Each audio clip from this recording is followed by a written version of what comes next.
The roar of fire, a cry of pain. Before me, the hewn carcass of a monster, yet smoking. I smothered the pity arising in my heart, for I knew that to let the beast live was to let others die.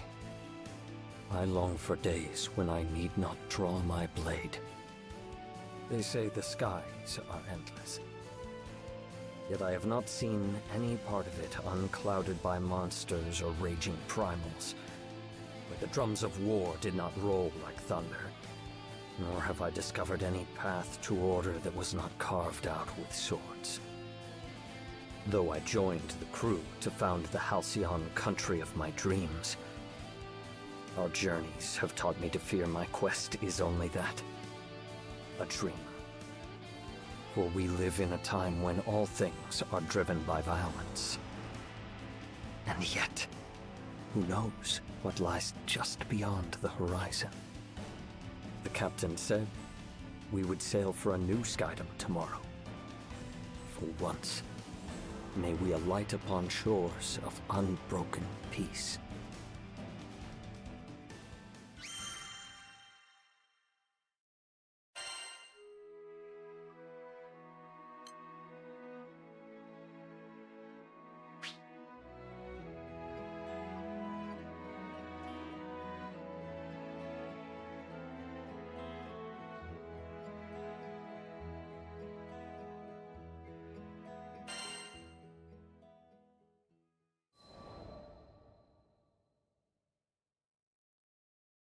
The House of Wales had 3 sons, bound as much by love as they were by blood. The eldest was named Aglovale, the next, Lamorak, and the youngest, Percival. I had not yet seen many summers when war broke out in the neighboring country, raising a tempest of violence that would blow us all asunder. My mother, the Queen Hartzeloida, opened the gates of our castle to all who had lost their homes, even those hailing from beyond the borders of our kingdom. She would often say, "Regardless of our lineage or nation, we are all connected, in joy and in sorrow." It was through her example that we learned to honor our neighbors. And yet the same people she gave generously to would be the very ones to take her life. I will never forget the scene of her death. I can yet hear the echoes of Aglovale's curses. See the stark white of Lamorak's face as his magic failed to save the one thing he treasured most. And I can feel the warmth leaving my mother's hand as I knelt over her, unable to offer anything but my tears. To the very end, all her thoughts and worries were for us. How can an absence feel so heavy? What heart, having borne the weight of grief, will not be changed forever? For my part, I grew to despise the violence that robbed me of my family.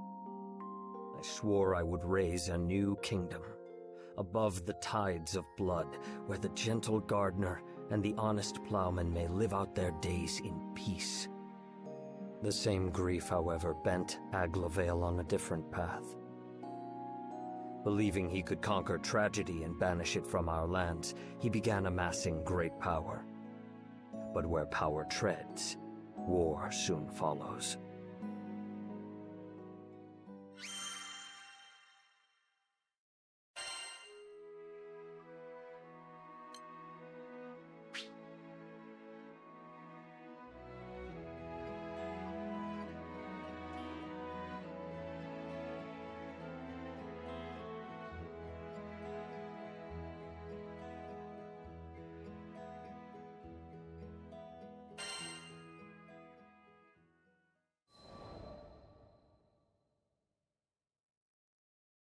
It is custom for the sons of our house to serve as knights in foreign countries, thereby learning the ways of the world.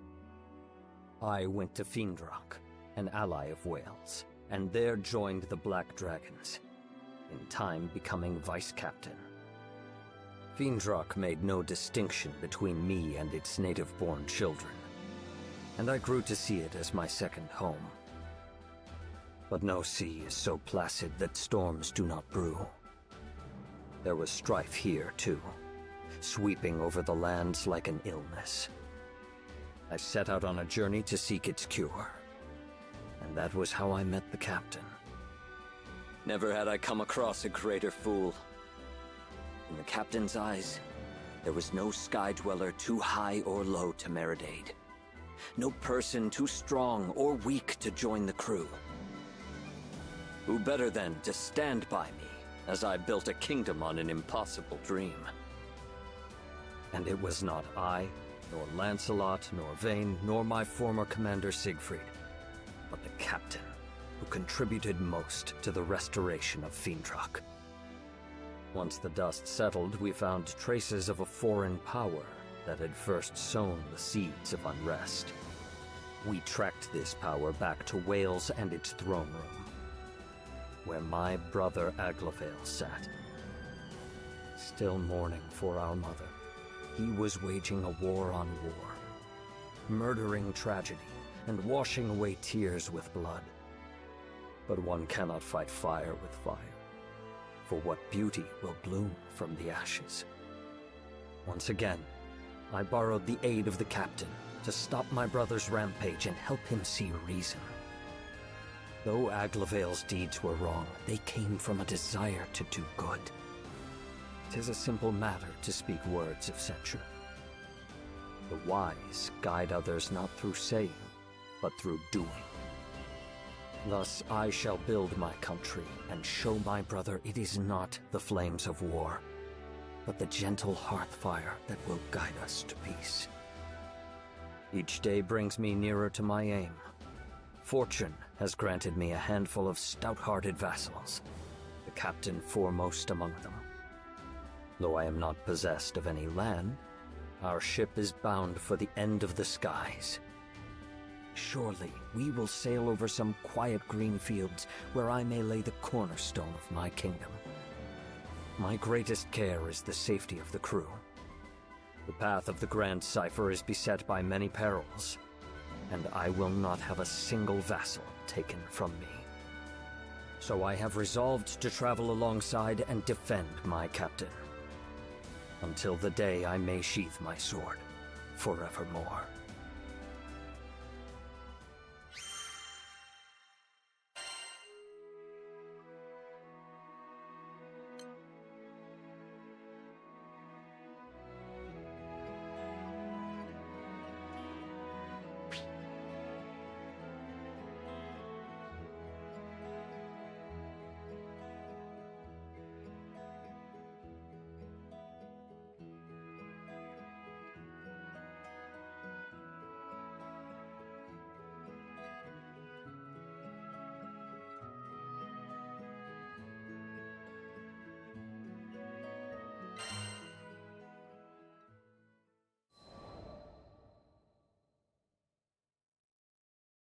With each skydom I visit, I survey both the lands and the people, hoping to extract the worthiest hearts as vassals for my own kingdom. To that end, I return to Folca, the first settlement we came upon in Zega Grande. But though the earth is ever filled with rich soil and strong rock, true gems are few and far between. So too are the noblest spirits. The people of Folca were of a good but common sort, who preferred constancy to change. They had no army, and peace in the city was kept by a band of volunteers. But if there is one thing I have learned from the captain and crew, it is that wisdom and strength often reside in the unlikeliest of places. Thus I sought out the Fulcan Defense Corps, hoping to find a diamond in the rough. The city folk, however, expressed little faith in their guards. The Defense Corps? Full of bums who got more stomach for eating than fighting. Better off calling them the Defense Corpses for the fat lot of help they are. Yet these were dangerous times for Folca. Brigands and monsters now swarmed about the city, attracted like flies to the reek of Avia. The people looked to the Defense Corps for protection, but received only excuses. We don't have the resources to combat this threat. Take shelter until the danger is past. And so the city grew to trust vagabond skyfarers more than their own soldiers. Though I had little hope of finding a vassal among this ragged band, perhaps there was a lesson to be learned from their weakness. When I build my kingdom, it will need to be governed by its own councils. But houses of power, choked by the vines of corruption and frailty, ever fall into decay. Is there any prevention? Where does the first crack form? It was in Folka that I would piece out the answer to this riddle.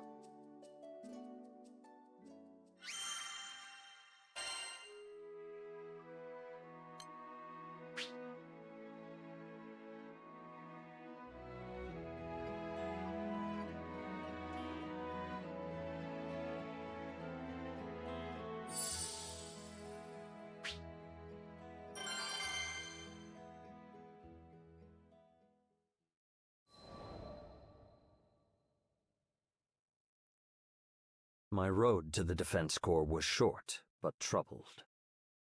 This world is being drowned in tears of suffering. Poor wretches, join us on the ship of salvation and sail to the island of Estalucia. It began when I happened upon a man in the city streets, preaching the creed of Avia. Though we had overthrown the main body of the church at Seed Hollow Castle, still its teachings lived on. Its adherents once numbered in the thousands, and the remnants yet drifted through the skies like ghosts. Now they haunted Folka, hoping to once again breathe life into their crusade. But the city folk had learned that Avia would sacrifice anything on the altar of salvation. Their gilded words held no more value. Get out of here! We know what you did at Seed Hollow! We aren't inviting tragedy into our city. Leave! As the throng railed, unease stirred within me. The adherents of Avia would march on an armed country if their leader so much as waved her hand. What could heated words do but spark their anger? I came to offer you salvation. If you won't drink from the cup of mercy, you will taste divine retribution! Voices soared, and the air grew heavy with the threat of violence. Yet the Defense Corps, who were charged with keeping the peace, did not appear. You there, tell me. I asked a man why mediators had failed to come. I'd be surprised if they did show. Without Mr. Fix-It to help them, bastards can't even wipe their own asses! Though I had expected it, seeing the proof of their cowardice still astonished me. Silence! Now it's clear. If we want to break in your minds, first we've got to break in your bodies! What are you doing? Let go of me! An Avieth crusader, lifting an islander by his collar, raised up a fist. But I seized his arm before the blow could land. Strike him, and you will lose that hand. I would not suffer the defenseless to be oppressed. You miscreant! How dare you threaten a member of the church! You speak of threats. You would force your doctrine on the unwilling with an iron fist. The time of Avia is over, preacher. Your false church is no more. Blasphemy! We'll have your tongue for that! Avieth soldiers surrounded me, drawing their weapons. I had hoped you would listen to reason. But now I see, you only understand pain. With a hand on the hilt of my sword, I waited for them to attack. But like craven dogs that bark loudest when their quarry is far ahead, the Crusaders stopped short when I stood to face them. After sharing some whispered counsel with his fellows, the preacher said to me, We won't fight you in the city. No, be too much hassle cleaning you off the flagstones. Let's step outside, and then we'll see if that bulky armor is compensating for something. I could not hold back a laugh. Their intent was as clear as day. They meant to draw me into an ambush. Very well. I will play your game. We'll wipe that smirk off your face. Just you wait. The Crusaders and I turned to leave.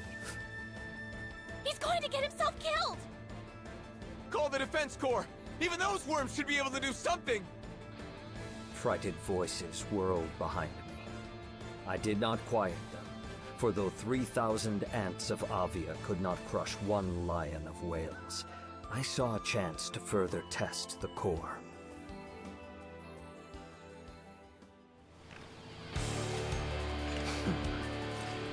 Set out.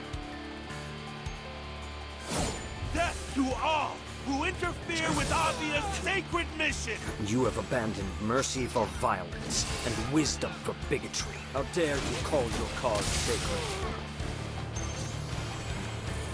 Know your place! Just one worm! Why can't we crush him? Strength of will is reflected in strength of arms. So this interloper is why you failed to appear at the appointed hour. Aid us, brethren! You cannot achieve victory by numbers.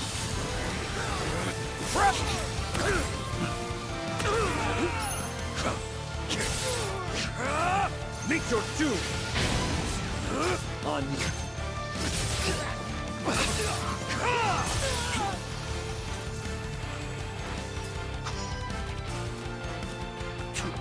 Tis strange.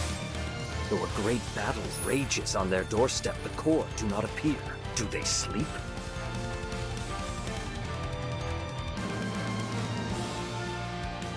My poor brethren. You won't like what's coming to you, interloper. It's Brother Avalon. The redhead's done for. Yield! To the fire!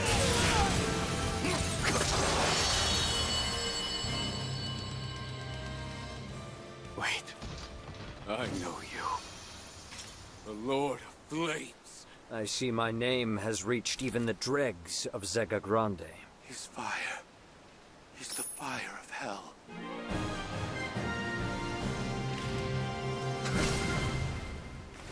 Slink back to your holes.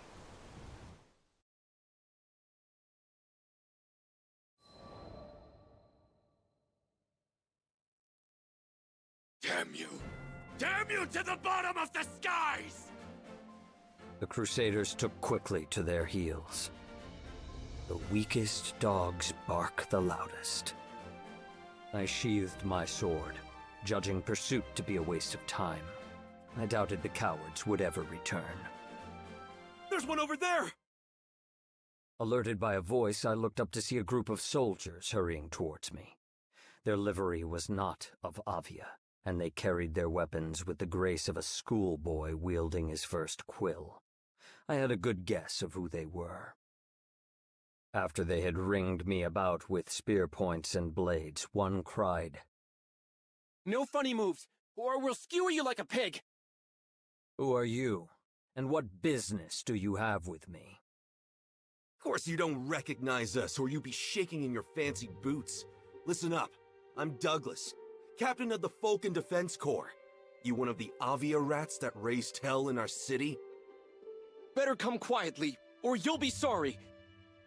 For a moment, amazement wrested from me the power of speech. Then I said, "Surely you do not believe I am a servant of Avia?" Don't play dumb! Who else would wear that tacky armor? What did you call my armor? I had always known my garb to be striking. So is the livery of all great kings and lords.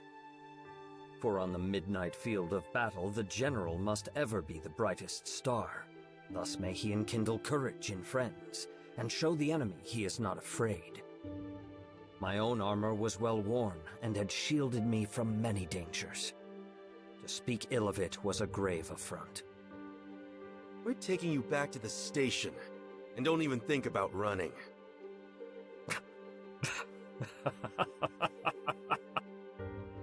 What's so funny? Nothing. Nothing at all.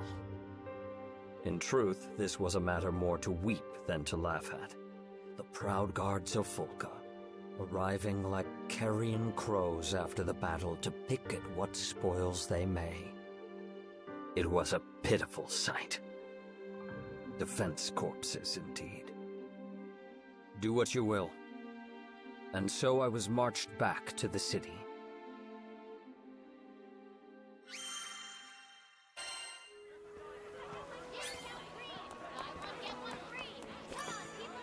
Good day.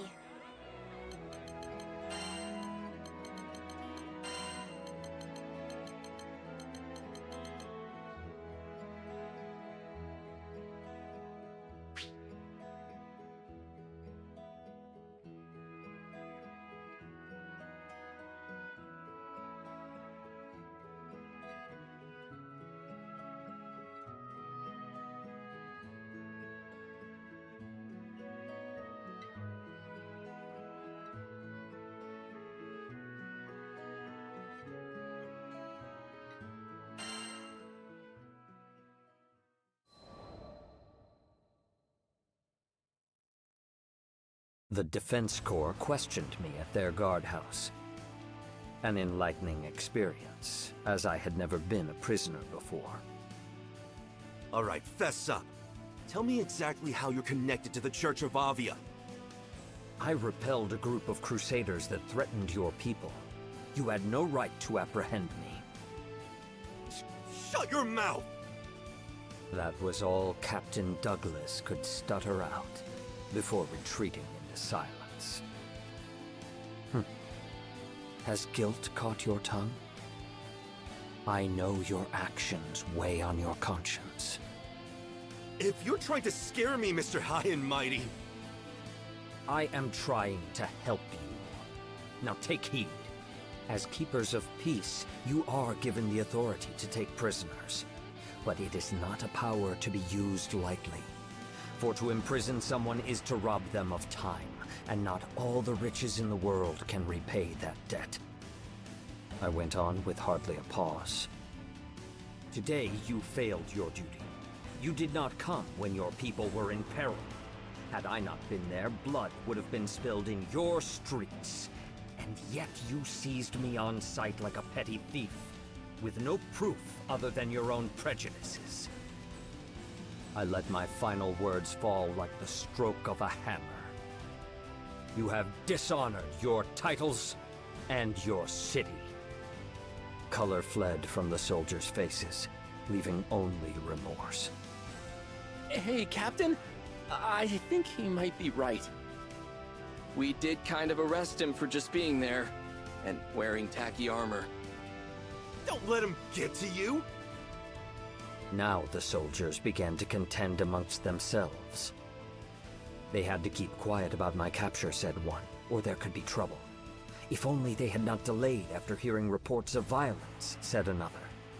It was good fortune, countered a third, that they had not run into Avia. So on and on they argued in circles, aimless, like a dog chasing its tail. Until at last, Douglas, his impatience boiling over, burst forth with... All right, fine. Fancy Pants, you're acquitted. Now scram!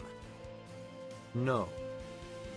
Seeing the soldiers at a loss, I said.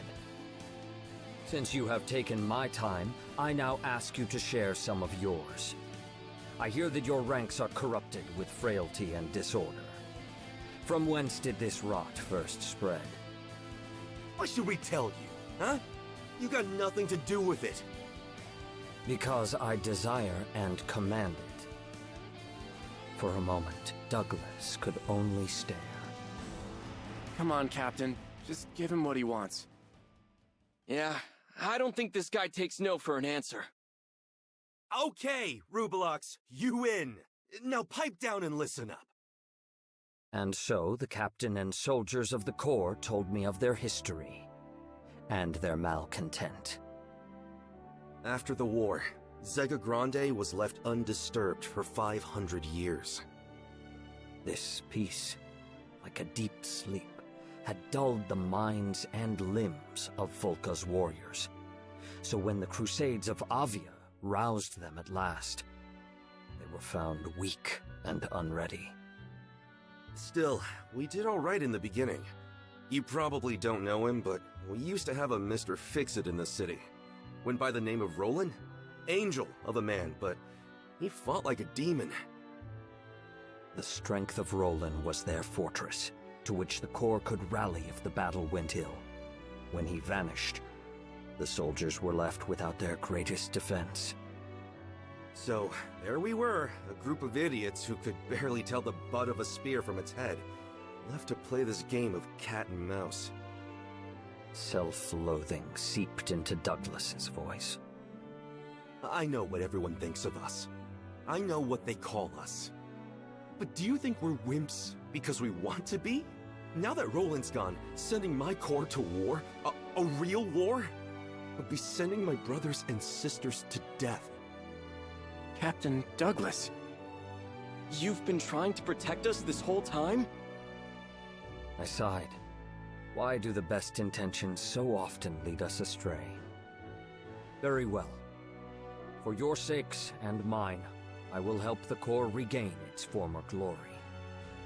Maybe by rebuilding this fallen band, I would learn a lesson in how to lay the foundations for a kingdom.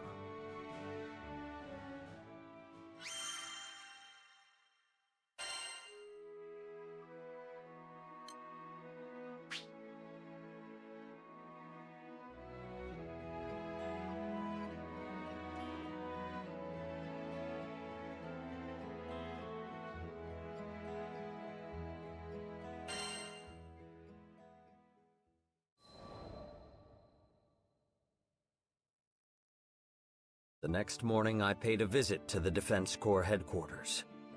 I did not receive a cordial welcome. You're that redhead. Why'd you come back here? To supply you with counsel. Now hearken to me. The soldiers could only look on in wonder as I continued. Order is the basis of any kingdom, great or small. It is what establishes harmony in music and builds peace out of strife. You are its keepers and conductors. Take pride in your duty. To this, the soldiers could find no response. I went on. You told me you cannot fight because Roland is gone. You are mistaken. Comrades give you courage, but true strength must come from within. You cannot fight because you are weak. There followed a moment of silence. Then the Corps encircled me. We didn't ask for your advice. Grab him! Throw him out! But I fixed them with a look. I have said nothing you did not already know. If you can see your faults, why not mend them? Begin by overseeing your daily tasks, for habit is the mother of success and failure. That's it! You won't shut up? Then we'll make you! I evaded the soldier's blow with a step. Raising my fist in the air, I said, wielding force to stifle dissent. Already you overstep your power. But I will not be silenced so easily. In one wave, the whole Corps rushed upon me, but they were like water breaking upon rock. I showed them mercy. So when it was over, their pride smarted more than their flesh. Who the hell are you? Only a passing skyfarer. Tell me, Captain Douglas, are you ashamed you could not lead your forces to victory against one man? Alright, Rubalux, if you're so smart, why don't you try being captain? See how hard it is to train a bunch of bumpkins! There is no metal so firm it cannot be wrought. Very well then. Lend me your title, and I will show you how warriors are forged. Huh? And so I became the one-time captain of the Corps. Training began the following day. Arms maintenance, proper stance. They had no knowledge of even these rudimentary things. I was reminded of my days as a squire, when I was first initiated in the art of war. Of course, I was met with some resistance. There was talk of banishing me from Folca. Yet not a soldier abandoned their training. I saw that though they lacked discipline, their hearts were in the right place. As long as they loved their city, I would grant them the strength and knowledge to protect it. Often while they honed their bodies in the field, I gave speeches to reform them in spirit. When you hear of trouble, act swiftly. But above all, seek to prevent. Every drop of blood is a loss. The wise win wars before the first blow is struck. Take censure, but reserve judgment. Focus on bettering yourself, for the only actions you can control are your own. Always be ready to defend your people. Though peace may reign within your borders, there is no telling what perils lurk without. Within days, a new luster could be seen in the soldiers' eyes, and all talk of my banishment had faded.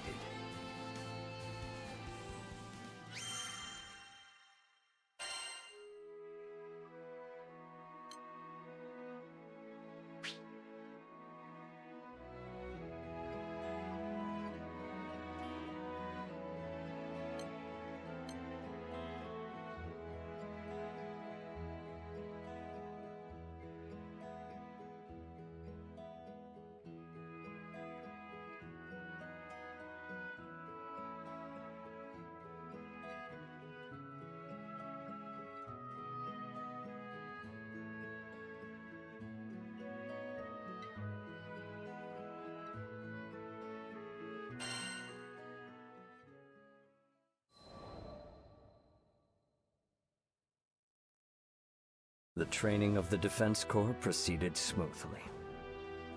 Guess you know what you're doing. All right, Rubelox. You can run this outfit a little longer. Though they barked and whined, former Captain Douglas and his soldiers endured my training. The time had come for Folka to see them reborn. I proposed a patrol, the foremost duty of a guard, for evil, infirm of purpose, dares not stir beneath a watchful eye. That's a bad idea. I looked sharply at Douglas, who paced back and forth. Why do you waver? Why do you think? We've been losers our whole lives. We can't go out there now and dance around the place like we own it. They're gonna laugh at us. As a soldier, you must not weigh pride against duty. Now, this is a direct order from your captain. Move out.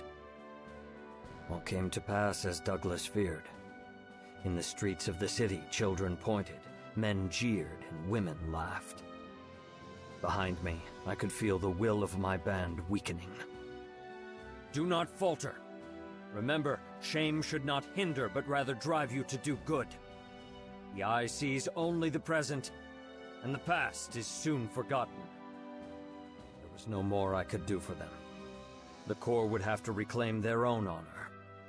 I led them on without another backward glance. Hey, look! It's the March of the Freeloaders! Must be nice getting paid to take a little stroll! These barbed words were slung at us before the tavern. The speaker was a red-faced man, no doubt set on by excessive wine.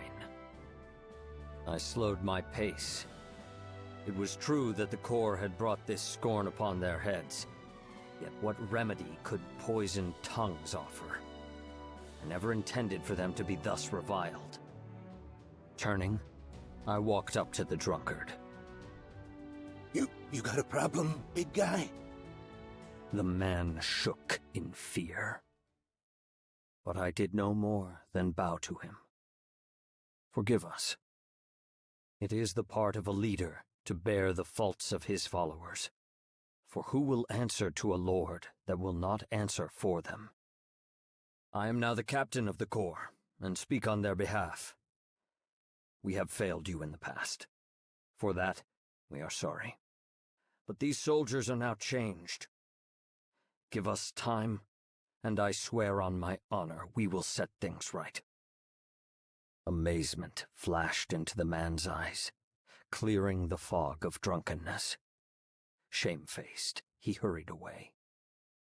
I wanted to apologize. Captain Percival. Douglas's voice sounded behind me. It's our fault you had to grovel to a juicehead like that. Enough. I held up a hand. Power is ever conjoined with responsibility. I did no more than duty commanded. Now come. The day wears on. It is time for training. At the guardhouse, the men fell to their drills with vigor. Put your back into your swings. Stand firm. You are the first defense of your people. Bear yourselves with pride. Yes, sir. Their voices were clear, and their movements strong. Soon, I thought, they would be a match even for the forces of Avia.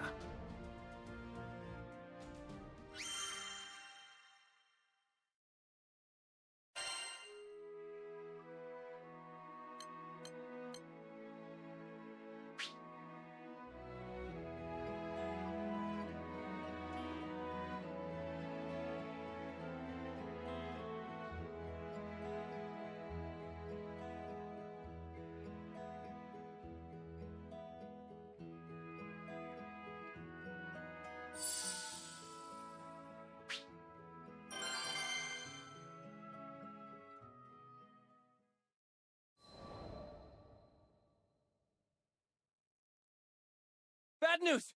Those Avia rats are back!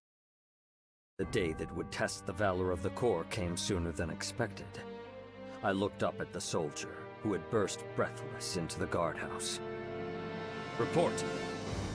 An armed group thought to be connected with Avia is occupying the mines of Tempeel. They've taken the reconstruction workers captive, including several residents of Folka. It would be a dangerous rescue for the Corps, who were yet untried in combat. But the soldiers quickly showed me they had not failed their training. Captain Percival, let's fight back! We're ready! We can save those hostages! No. I sensed something strange at work. It had been the aim of the ruined church to bolster their ranks with new converts from Folka. Why then would they occupy their mines and threaten their people?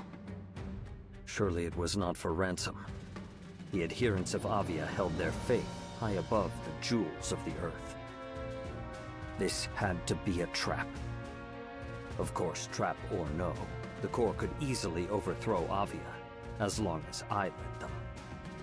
But I could not stay in Folka forever. And so I said, do not let confidence consume your wisdom. Your duty is to protect your people, not to prove your strength. You do not know the designs of your enemy, nor whether your might can contend with theirs. You must call for aid.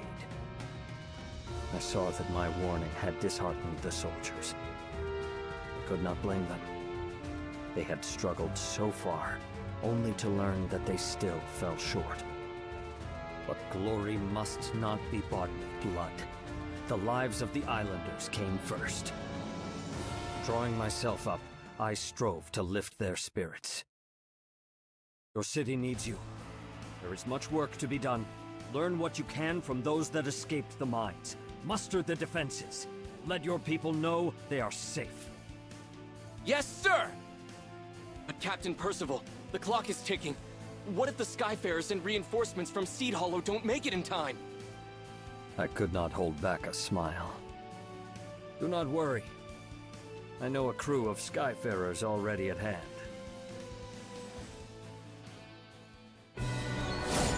First, to secure the hostages.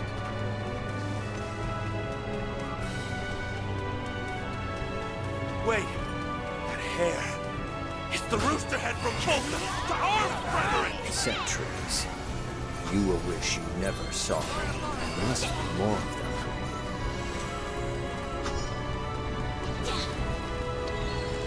How'd you get in here?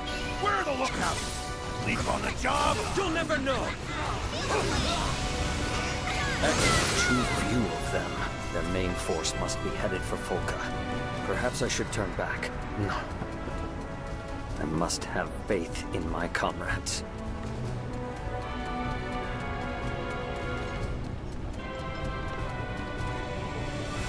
While the hostages are behind bars, at least they will be kept safe from the battle. Who are you? You may know me as the Lord of Flames. So we meet again, boys. But unfortunately for you, this battle won't go like the last one. Not many who survived my flames dare to face them again. You are either brave or a fool. On your I can't believe it! They're winning 100-1! How? Have the stars forsaken us? The stars do not decide our fate. We do. In turning to treachery and force, you built your own tomb. Will somebody please silence this man? Impressive fireworks.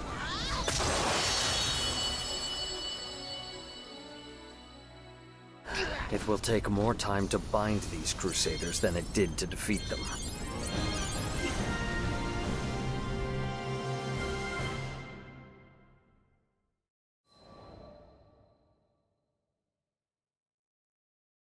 I bound the hands of the Crusaders and turned them captive toward Volca. Why, here's a stalwart little interloper. You could do far better than skyfaring, you know. Keep silent. I will not listen to the lies of a false prophet. Then I guess you won't believe me when I say the mines were just a diversion. We sent our main force to Volca. They'll have captured the city by now. We'll raze it to the ground and build a new Church of Avia on the smoking ruins. The preacher continued to lay bare his plot, though I had no desire to hear it. I know this backcountry is filled with scurrying field mice. You skyfarers were the only real threat. If we could keep you busy elsewhere, say, in some nice, dusty mines, then taking Volca would be like stealing candy from a baby. Even now you know not of what you speak.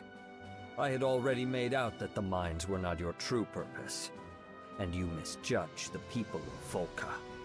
There is great strength in that city. It will not fall to the likes of you. That's hogwash! If you will not trust my words, then perhaps you will trust your eyes. We had come to the gate of Volca. Captain Percival, we've captured all the invaders. You should have seen us, Captain. No one messes with us on our turf. There, trussed up before the city walls, were the remaining Crusaders of Avia. The soldiers of the Corps stood over them, bloody but triumphant. And the air was bright and filled with rejoicing as the people of Volca cried glory unto their defenders. Impossible. How could country mice have overthrown the High Hawks of Avia? With that, the preacher fell to his knees and spoke no more.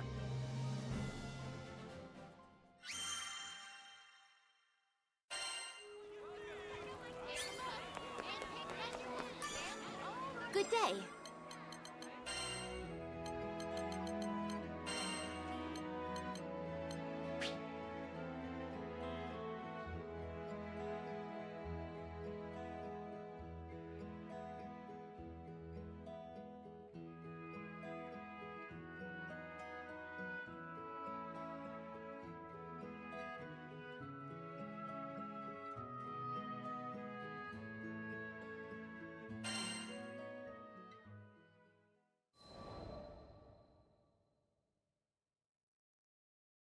Several days later, I walked into the guardhouse for what would be the last time.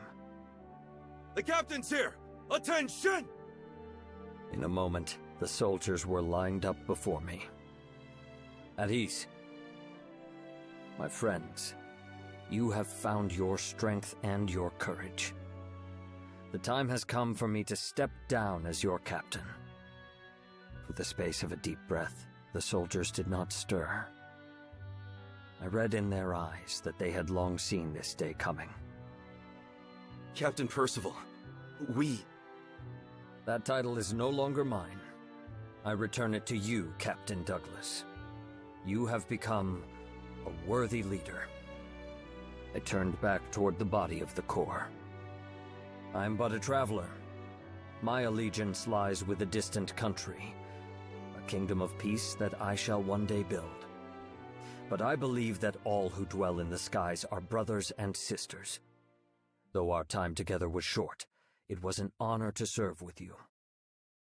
You have shown that we need not be chained to our pasts, that valor can be kindled in every heart. When I raise my kingdom, I hope that you will one day visit to impart this lesson unto the knights there. No, Sir Percival. You can count on me. Me too! It's a promise! Mirth welled up within me. In one thing I thought, the Corps had not changed. They could still make me laugh. Very well. I will hold you to those oaths. And so, bidding my friends farewell, I took once more to the skies.